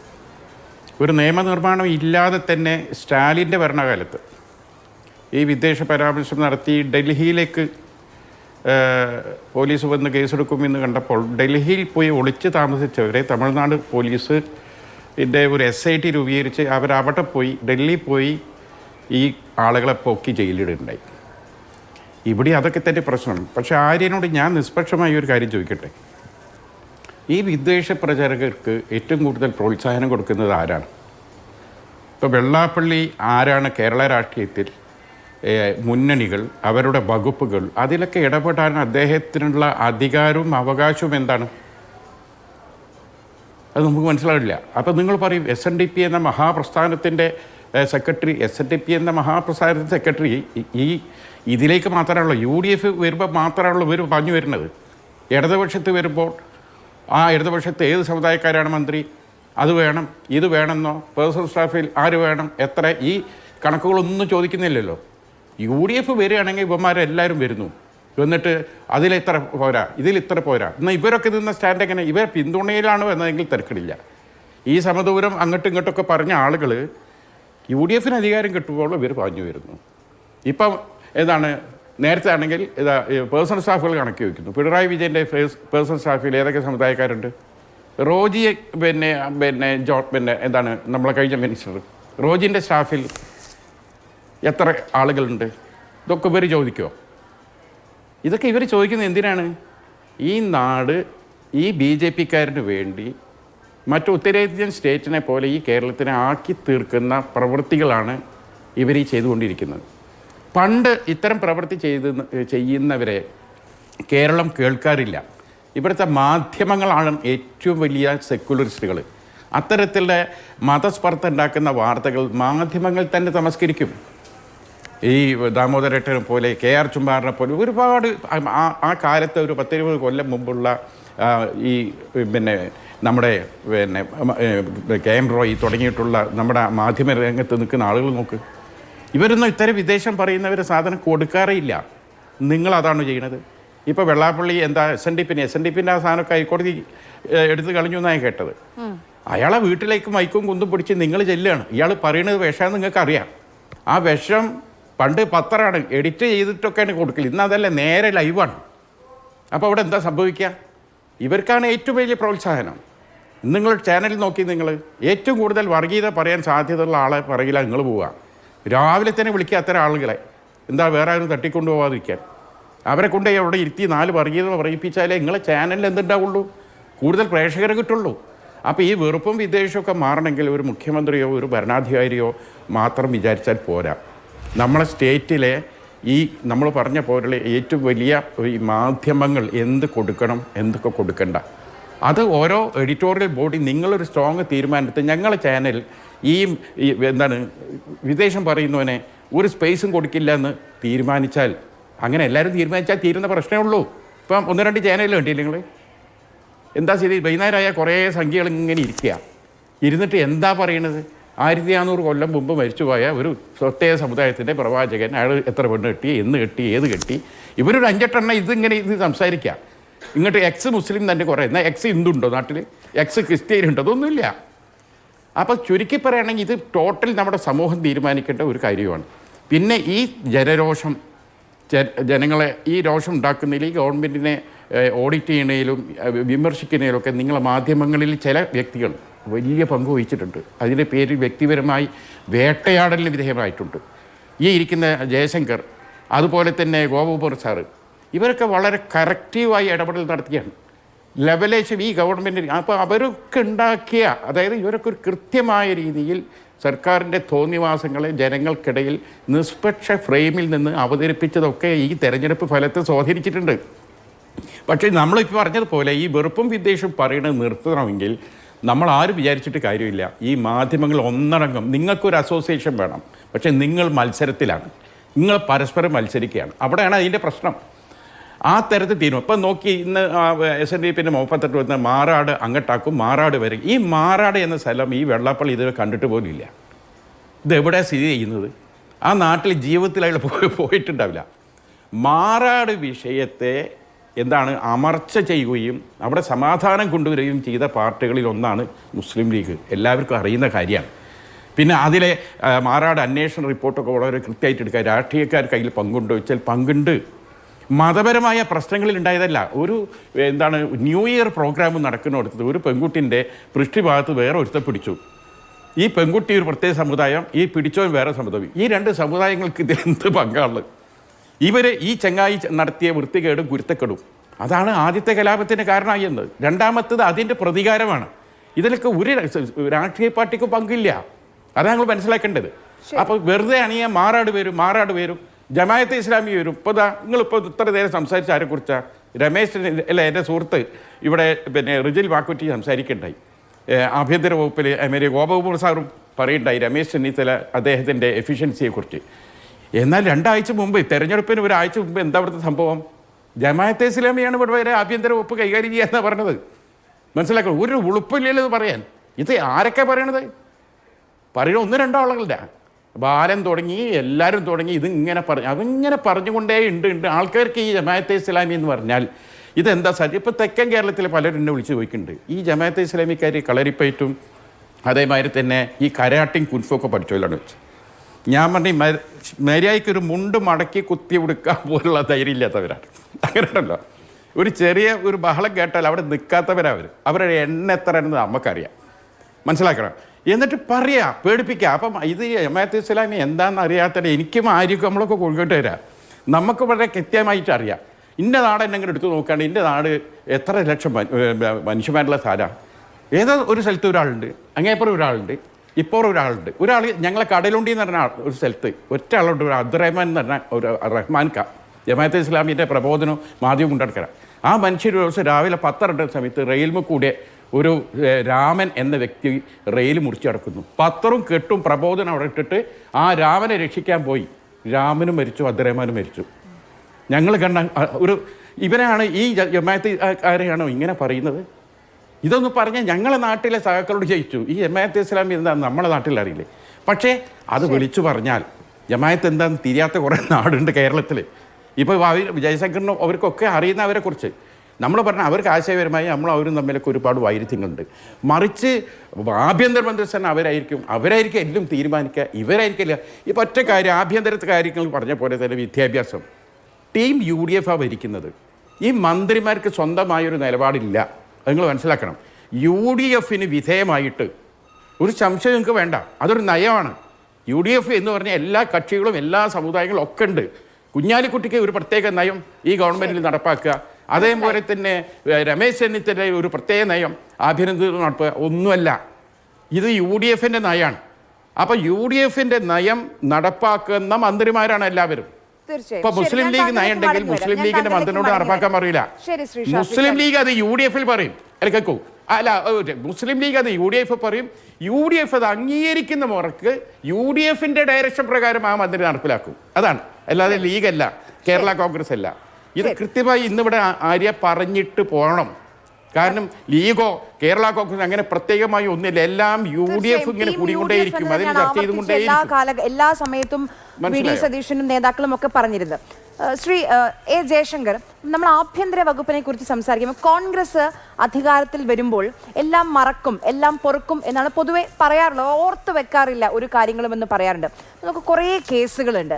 ശബരിമല സ്വർണ്ണക്കൊള്ള കേസ് തദ്ദേശ തെരഞ്ഞെടുപ്പിൽ ഏറ്റവും വലിയ പ്രചാരണ വിഷയമായിരുന്നല്ല, വിശ്വാസികളെ മുറിവേൽപ്പിച്ചൊരു വിഷയമാണ്. ഇന്നിപ്പോൾ പത്തനംതിട്ട ജില്ലാ ഘടകത്തിൽ നിന്നൊക്കെ ആഗോള അയ്യപ്പ സംഗമം അബദ്ധമായി എന്ന് അണികൾ പറഞ്ഞ വാർത്ത നമ്മുടെ മുന്നിലേക്ക് വരുന്നുണ്ട്. അതൊരു ഭാഗത്തുണ്ട്. ഇപ്പം വെള്ളാപ്പള്ളിയെ കുറിച്ച് പറയുമ്പോൾ അതുമായി ബന്ധപ്പെട്ട കേസുകൾ ഒരു ഭാഗത്ത് കിടക്കുന്നുണ്ട്. കശുവണ്ടി കോർപ്പറേഷന്റെ കേസ്, അങ്ങനെ കുറേ കേസുകൾ, എങ്ങും എത്താത്ത കുറേ കേസുകളുണ്ട്. അപ്പം അതിലൊക്കെ ഒരു മാറ്റം ഉണ്ടാകുമെന്ന് താങ്കൾ പ്രതീക്ഷിക്കുന്നുണ്ടോ? അതിലൊരു മാറ്റം ഉണ്ടാകേണ്ടത് അത്യാവശ്യമാണ് എന്ന അഭിപ്രായം എനിക്കുണ്ട്. പക്ഷേ അത് എന്തുമാത്രം പ്രാവർത്തികമാകും എന്ന കാര്യത്തിൽ എനിക്ക് സംശയം. അതിൽ രണ്ട് ഘടകങ്ങളുള്ളൂ. ഒന്ന്, ഇടതുപക്ഷത്തിൻ്റെ കാലത്ത് നടക്കുന്ന അഴിമതികൾ UDFൻ്റെ കാലത്ത് തിരിച്ചോ, അത് ആ രീതിയിലുള്ള അന്വേഷണങ്ങൾ നടക്കാറില്ല എന്നുള്ളതാണ് സത്യം. പിന്നെ കോൺഗ്രസ്സുകാർ പ്രത്യേകിച്ചും ഈ കാര്യങ്ങളൊക്കെ വളരെ ഉദാസീനത പുലർത്തുന്നവരാണ്. അത് CPMകാരെ സഹായിക്കാനുള്ള വ്യഗ്രത കൊണ്ടല്ല. തീർച്ചയായിട്ടും കോൺഗ്രസിൻ്റെ ഒരു വലിയ പരാധീനത എന്ന് പറഞ്ഞാൽ ഇതുപോലുള്ള കാര്യങ്ങൾ അവർ ഫോളോ അപ്പ് ചെയ്യില്ല. ഒരിക്കൽ അധികാരത്തിൽ വന്നു കഴിഞ്ഞാൽ പിന്നെ എന്തെങ്കിലും ആകട്ടെ എന്ന് കരുതി അവർ അത് മിക്കവാറും ഉപേക്ഷിക്കുന്നതാണ്. ഇപ്പം കോൺഗ്രസിൻ്റെ ഭരണകാലത്ത് കോൺഗ്രസ്സുകാർ കൊല്ലപ്പെട്ട കേസാണെങ്കിൽ പോലും അവരതിനൊന്നും വലിയ പ്രാധാന്യം കൊടുക്കാറില്ല. അങ്ങനെയാണ് അതിൻ്റെ ഒരു നാട്ടിൽ നടക്കും. പിന്നെ അതിന് അങ്ങനെ അല്ലാത്ത ആളുകളുണ്ടായിട്ടുള്ള ഒന്ന് K. സുധാകരൻ ആണ്. അദ്ദേഹം ഈ കാര്യങ്ങളിൽ ശക്തമായിട്ട് നിലപാടെടുക്കും. പിന്നെ ശ്രീ തിരുവഞ്ചൂർ രാധാകൃഷ്ണൻ, ഞാൻ നേരത്തെ പറഞ്ഞ പോലെ TP ചന്ദ്രശേഖരൻ്റെ പ്രശ്നമൊക്കെ ഉണ്ടാക്കി കഴിഞ്ഞപ്പോൾ പോലീസിന് കൃത്യമായിട്ട് പ്രവർത്തന സ്വാതന്ത്ര്യം നൽകുകയും വളരെ സമർത്ഥരായ ഉദ്യോഗസ്ഥരെ കേസന്വേഷണം ഏൽപ്പിക്കും. അങ്ങനെ മുടക്കോഴി മലയിലൊക്കെ പോയിട്ട് യഥാർത്ഥ പ്രതികളെ അറസ്റ്റ് ചെയ്യുകയും ചെയ്തു. സാധാരണ ഈ രാഷ്ട്രീയ കൊലപാതകങ്ങൾ, പ്രത്യേകിച്ച് മലബാർ ഭാഗത്ത്, ഇപ്പോൾ തിരുവിതാംകൂറിലൊക്കെ ആയി, ഈ കൊല നടത്തുന്നത് പ്രൊഫഷണൽ കൊലയാളികളായി, പ്രതികളാകുന്നത് മറ്റ് പല ആളുകളായി. ഞങ്ങളാണ് പ്രതികളെന്ന് പറഞ്ഞ് പോലീസിൽ കീഴടങ്ങും, അല്ലെങ്കിൽ പോലീസുകാർക്ക് പാർട്ടി ഓഫീസിൽ ലിസ്റ്റ് കൊടുക്കും. അപ്പോൾ യഥാർത്ഥത്തിൽ കുറ്റകൃത്യത്തിൽ പങ്കെടുത്തവരല്ല, മറ്റൊരു സംഘം ആളുകളാണ് പ്രതികളാണ്. കോടതിയിൽ വരുമ്പോൾ ഈ സാക്ഷികൾക്ക് പ്രതികളെ ഐഡൻറ്റിഫൈ ചെയ്യാൻ ബുദ്ധിമുട്ടുണ്ട്. ഇനിയിപ്പോൾ ഐഡൻറ്റിഫൈ ചെയ്തവർക്ക് ശിക്ഷ കിട്ടി ജയിലിൽ പോകുന്നവരുമുണ്ട്. യഥാർത്ഥത്തിൽ കുറ്റകൃത്യത്തിൽ പങ്കെടുക്കാത്ത ആളുകൾ പ്രതികളായി കോടതിയിൽ ചെല്ലുകയും അവസാനം കോടതി ശിക്ഷിച്ച് ജയിലിൽ പോവുകയും ചെയ്യുന്ന സംഭവങ്ങളുണ്ട്. അപ്പോൾ ഇങ്ങനെയൊക്കെ ഉള്ള സംഭവങ്ങൾ നടക്കുന്നത് പോലീസുകാർക്ക് ശരിയായ രീതിയിൽ അന്വേഷിക്കാൻ നിവൃത്തിയില്ലാത്തതുകൊണ്ട്, പ്രത്യേകിച്ച് ഈ കണ്ണൂർ ജില്ലയിലൊക്കെ കോൺഗ്രസിൻ്റെ ഭരണകാലത്ത് പോലും കോൺഗ്രസ്സുകാർക്ക് നിർഭയമായിട്ടോ അല്ലെങ്കിൽ സത്യസന്ധമായിട്ടോ മൊഴി കൊടുക്കാൻ പറ്റാത്ത സാഹചര്യമുണ്ട്. അപ്പോൾ ഇങ്ങനെ ഒരുപാട് പ്രശ്നങ്ങൾ അവിടെ ഉണ്ട്. ഇതിനൊക്കെ ഒരു പരിഹാരം കണ്ടെത്തേണ്ടത് തീർച്ചയായിട്ടും അത്യാവശ്യമാണ്, അനിവാര്യമാണ്. ചോദിക്കാൻ കാരണം ഇപ്പോൾ സുഹൈബിന്റെ കേസ് പറഞ്ഞൊരു വാചകമുണ്ട്, ഈ ജനവിധി വോട്ട് എണ്ണിക്കഴിഞ്ഞ് അധികാരത്തിൽ ജയിച്ചു എന്ന് കഴിഞ്ഞ് വാർത്താ സമ്മേളനത്തിൽ ഒന്നും മറക്കില്ല, ഞങ്ങളുടെ കുഞ്ഞുങ്ങളുടെ ചോര വീണത് ഈ മണ്ണിലാണെങ്കിൽ അത് ഞങ്ങൾ മറക്കില്ല, അത് ആ കുഞ്ഞുങ്ങളെ മറക്കുന്നതിന് തുല്യമാണ് എന്ന VD സതീശന്റെ വാചകം. അതുകൊണ്ടാണ് ഞാനിത് ചോദിക്കാനുള്ളൊരു കാരണം. അതോടൊപ്പം നമുക്കറിയാം, നവകേരള യാത്രയ്ക്കിടെയാണ് ഒരു പുതിയ പദാവലി, ജീവൻ രക്ഷാപ്രവർത്തനം എന്നൊരു പുതിയ വാക്ക് കേരളത്തിന് കിട്ടി. ആ കേസ് വീണ്ടും അന്വേഷിക്കണം, അതിൽ നീതി ലഭിച്ചില്ല എന്ന് പറഞ്ഞുകൊണ്ട് ഇപ്പം നിയുക്ത MLA ആണ് AD തോമസ് അടക്കം അതൊരു പുതിയ സംഘം അന്വേഷിക്കണം, ഒരു പുതിയ ടീം അന്വേഷിക്കണം എന്നൊരു പുതിയ സർക്കാരിനോട് പറയുമെന്ന് പറയുന്നു. അപ്പോൾ അവിടെയാണ് ഒരു മാറ്റം ഉണ്ടാകുമോ എന്നുള്ള കാര്യം ഞാൻ ചോദിക്കാനുള്ള സാഹചര്യം അതാണ്. അല്ല, എനിക്ക് മനസ്സിലായി, അത് ചോദ്യത്തിൻ്റെ ഉദ്ദേശം എനിക്ക് മനസ്സിലായി, അതിൻ്റെ പുറകിലെ ചേതോ വികാരം എനിക്ക് മനസ്സിലായി. ഇപ്പം നാളെ ഇവിടെ തിരുവനന്തപുരത്ത് VD സതീശനും സംഘവും സത്യപ്രതിജ്ഞ ചെയ്യുമ്പോൾ കണ്ണൂർ അല്ലെങ്കിൽ തലശ്ശേരി കോടതിയിൽ ഷുഹൈബിൻ്റെ കേസ് വിചാരണ തുടങ്ങുക. അപ്പോൾ അവിടെയാണ് നമ്മൾ ഇവരുടെ ആത്മാർത്ഥത കണ്ടത്. സാധാരണഗതിയിൽ കോൺഗ്രസ്സുകാരെ കൊല്ലപ്പെട്ട കേസുകൾ കോടതിയിലെത്തുമ്പോൾ സാക്ഷികൾ കൂറുമാറുകയും അല്ലെങ്കിൽ പ്രോസിക്യൂട്ടർ ഉദാസീനത പ്രകടിപ്പിക്കും. ആത്യന്തികമായിട്ട് പ്രതികളെ വെറുതെ വിട്ടു പോകുന്ന ഒരുപാട് കേസുകളുണ്ട്. പണ്ട് മണിയാശാൻ്റെ പ്രസംഗം ഓർമ്മ, ഇവിടെ കരുണാകരനായിരുന്നു മുഖ്യമന്ത്രി, വയലാർ രവി എന്ന് പറഞ്ഞ ഡാഷായിരുന്നു ആഭ്യന്തരമന്ത്രി, പിന്നെ പോലീസ് ഉദ്യോഗസ്ഥന്മാരുടെ പേരും ഇന്ന ആളുകളായിരുന്നു പോലീസ് ഉദ്യോഗസ്ഥന്മാർ. എന്നിട്ട് എന്തുണ്ടായി? ഒരാളെ വെട്ടിക്കൊന്നു, ഒരാളെ കുത്തിക്കൊന്നു, ഒരാളെ വെടിവെച്ച് തല്ലിക്കൊന്നു. ഇതാണ് സംഗതി. അതൊന്നും ഒരു കേസും ഉണ്ടായില്ല. എല്ലാ പ്രതികളും വെറുതെ വിട്ടു. അഞ്ചേരി ബേബി ആണെങ്കിലും ശരിയാണ്, മറ്റേ നാണപ്പനാണെങ്കിലും ശരി, ആരാണെങ്കിലും ശരിയാണ്. കരുണാകരൻ ഭരിക്കുന്ന കാലത്താണ്. എന്നിട്ട് പോലും പ്രതികളെ ശിക്ഷിച്ചില്ല എന്ന് പറഞ്ഞാൽ ഞാൻ കരുണാകരനെ കുറ്റപ്പെടുത്തി പറയുകയല്ല. അത്രേ ഉള്ളൂ കോൺഗ്രസ്. അത്ര ഉദാസീനമായിട്ടാണ് കോൺഗ്രസ്സുകാർ ഈ വക വിഷയങ്ങളെ അഭിമുഖീകരിക്കുന്നതും അതിൻ്റെ പിന്നാലെ പോകുന്നു. ഇങ്ങനെയുള്ള ഘട്ടങ്ങളിലാണ് കോൺഗ്രസ്, അതുകൊണ്ടാണ് ആളുകൾ കോൺഗ്രസ്സിൽ നിൽക്കാത്തത്. CPM വിട്ടു പോകുന്ന ആളുകൾ കോൺഗ്രസ്സിലേക്ക് പോകാത്തത് എന്താണെന്ന് വെച്ചാൽ യാതൊരു പ്രൊട്ടക്ഷനും അവിടെ നിന്ന് കിട്ടുകയില്ല എന്നുള്ളതുകൊണ്ടാണ്. അപ്പോൾ ഇങ്ങനെ ഒരു പ്രശ്നമുണ്ട്. അതിന് ഇനിയെങ്കിലും ഒരു മാറ്റം ഉണ്ടാകും. ഈ ഷുഹൈബിൻ്റെ കേസ് നമുക്ക് ടെസ്റ്റ് ഡോസായിട്ട് എടുക്കാവുന്നതാണ്. ഷുഹൈബിൻ്റെ ഘാതകർക്ക് നീതി, ഷുഹൈബിൻ്റെ ഘാതകരെ നിയമത്തിന് മുമ്പിൽ കൊണ്ടുവരാൻ കഴിയുമോ? ആ ചെറുപ്പക്കാരൻ്റെ മാതാപിതാക്കൾക്ക് സഹോദരിമാർക്കും നീതി കിട്ടുമോ എന്നുള്ളത് വളരെ പ്രധാനപ്പെട്ട കാര്യമാണ്. അപ്പോൾ ഷുഹൈബാണ് നമ്മുടെ മുമ്പിൽ ഒരു ടെസ്റ്റ് ഡോസായിട്ട് നിൽക്കുന്നത്. ശരി, റജിലിന് മറുപടി പറയാനുണ്ട് ആ വിഷയത്തിൽ. കണ്ണൂരിൽ നിന്ന് കൂടിയാണല്ലോ റജിൽ പറയും. തീർച്ചയായും ശ്രീ ജയശങ്കർ വക്കീൽ പറഞ്ഞതുപോലെ ഒരിക്കലും അങ്ങനെ സംഭവില്ല. കണ്ണും കാതും കൂർപ്പിച്ചുകൊണ്ട് ആ പ്രതികൾക്ക് ക്യാപിറ്റൽ പണിഷ്മെൻറ്റ് കിട്ടുന്നതിന് വേണ്ടിയുള്ള പോരാട്ടത്തിൽ ഞങ്ങൾ നിൽക്കും. അതിനകത്ത് ഒരു കോംപ്രമൈസും, അങ്ങനെ കോംപ്രമൈസ് ആരെങ്കിലും ചെയ്താൽ അയാളുടെ മുമ്പിൽ കൊടിയുമായി ഞങ്ങളുണ്ടാവും. അയാളെ തെരുവിൽ തടയാൻ ഞങ്ങളുണ്ടാവും. അതിനകത്ത് ഒരു തർക്കവും വേണ്ട. ഈ 10 വർഷക്കാലത്തിനിടയിലാണ് പേരിയ കേസ് ഞങ്ങൾ നടത്തിയത്. ആ പേരിയ കേസ് നടത്തിയ എല്ലാ തരത്തിലുള്ള സമ്മർദ്ദങ്ങളും രാഷ്ട്രീയപരമായ പിൻബലവും പിന്തുണയും പോലീസ് സഹായത്തിൽ അട്ടിമറിക്കാൻ ശ്രമിച്ചിട്ടും ആ പ്രതികൾക്ക് ശിക്ഷ വാങ്ങിച്ചു കൊടുക്കാൻ പിണറായി വിജയൻ്റെ ഭരണത്തിൽ ഞങ്ങൾ സാധിച്ചെങ്കിൽ UDF ഭരിക്കുമ്പോൾ ഷുഹൈബിൻ്റെ ഘാതകർ പുറത്തിറങ്ങി നടക്കാനുള്ള ഒരു സാഹചര്യവും ഞങ്ങളുടെ സിരകളിൽ ചോര ഒഴുകുന്നിടത്തോളം കാലം ഞങ്ങളുടെ കൂടപ്പുറപ്പിനെ വെട്ടിയൊരിഞ്ഞവൻ്റെ മുന്നോട്ട് ഒരു കോംപ്രമൈസ് ചെയ്യാനും കേരളത്തിലെ കോൺഗ്രസ് പാർട്ടി പ്രവർത്തകനോ ഒരു മന്ത്രിയോ ഒരു MLA ഉണ്ടാവില്ല എന്ന് ഞാൻ പറയാൻ ആഗ്രഹിക്കുകയാണ്. അങ്ങനെ ഉണ്ടെങ്കിൽ അവരുടെ മുമ്പിൽ പ്രതിഷേധിക്കാൻ പോരാടാൻ ഞങ്ങളുണ്ടാവും, ഞാൻ ഉൾപ്പെടെ ഉണ്ടാവും. ഒരു തർക്കവും നിങ്ങൾക്ക് വേണ്ട. ശരി, ശ്രീ G. ഗോപകുമാർ, ഒരു നല്ല തുടക്കമാണ്. ആദ്യം മുതൽ ഇങ്ങോട്ട്, മുഖ്യമന്ത്രി മുതൽ ഇങ്ങോട്ട് മന്ത്രിസഭാ രൂപീകരണം, അങ്ങനെയാണ് ഒരു പൊതുവികാരം. പക്ഷേ ഇനി മുതൽ നാളെ മുതലുള്ള ദിവസങ്ങൾ പെർഫോമൻസിന്റെ ദിവസങ്ങളാണ്. ഇപ്പോൾ കയ്യടി നേടിയ കുറേ വാഗ്ദാനങ്ങൾ ഉണ്ടായിരുന്നു. അത് ഇന്ദിരാ ഗ്യാരണ്ടിയിൽ വരുന്ന ഈ KSRTCയിൽ സ്ത്രീകൾക്ക് സൗജന്യ യാത്ര, ആരോഗ്യ ഇൻഷുറൻസ്, അങ്ങനെ കുറേ കയ്യടി നേടിയ വാഗ്ദാനങ്ങൾ. പക്ഷെ അതിനെല്ലാം പണം വേണം. തനത് വിഭവ സമാഹരണം കണ്ടെത്തേണ്ടതുണ്ട്. അതൊരു വെല്ലുവിളിയല്ലേ? അത് പ്രാക്ടിക്കലായി, അത് പ്രായോഗിക തലത്തിലേക്ക് വരുമ്പോൾ എളുപ്പമായിരിക്കുമോ ഈ പറഞ്ഞ ഗ്യാരണ്ടികൾ പ്രാവർത്തികമാക്കാൻ? തീർച്ചയായിട്ടും നാളെ അധികാരമേൽക്കുന്ന പുതിയ മന്ത്രിസഭയ്ക്ക് വലിയ വെല്ലുവിളികളാണ് മുൻപിൽ നിൽക്കുന്നത്. അതിലേറ്റവും പരമപ്രധാനമെന്ന് പറയുന്നത് സമ്പദ് വ്യവസ്ഥയെ എങ്ങനെ ശക്തിപ്പെടുത്താമെന്നുള്ളതാണ്. 5 ലക്ഷം കോടി രൂപയുടെ കടബാധ്യതയുള്ളൊരു സംസ്ഥാനമാണ് നമ്മളിപ്പോൾ. അതിനെ എങ്ങനെ നേരെ ആക്കാമെന്നുള്ളതും, അതിൽ തന്നെ വരുമാനം വർദ്ധിപ്പിക്കുക, എങ്ങനെ റവന്യൂ കമ്മി കവർ ചെയ്യാൻ പറ്റും, കൂടുതൽ ഇൻകം സംസ്ഥാനത്തിന് എങ്ങനെ കൊണ്ടുവരാൻ പറ്റും, സാധാരണക്കാരെ ഈടാക്കാതെ അവരെ ബുദ്ധിമുട്ടിക്കാതെ എന്നാൽ സമ്പന്നരിൽ ശക്തിയുള്ളവരിൽ നിന്ന് തീർച്ചയായിട്ടും എങ്ങനെ കരത്തിൻ്റെ കാര്യത്തിലൊക്കെ വരുമാനം വർദ്ധിപ്പിക്കാൻ കഴിയും എന്ന് തുടങ്ങി ഏറ്റവും പ്രധാനം സംസ്ഥാനത്ത് സമ്പദ്ഘടന നന്നാക്കുക എന്നുള്ളതാണ്. ഈ 5 ഗ്യാരണ്ടിയും ഇപ്പോൾ തന്നെ പ്രശ്നമായി ഉണ്ടെന്ന് തോന്നുന്നു, ചെറിയ രീതിയിലെങ്കിലും.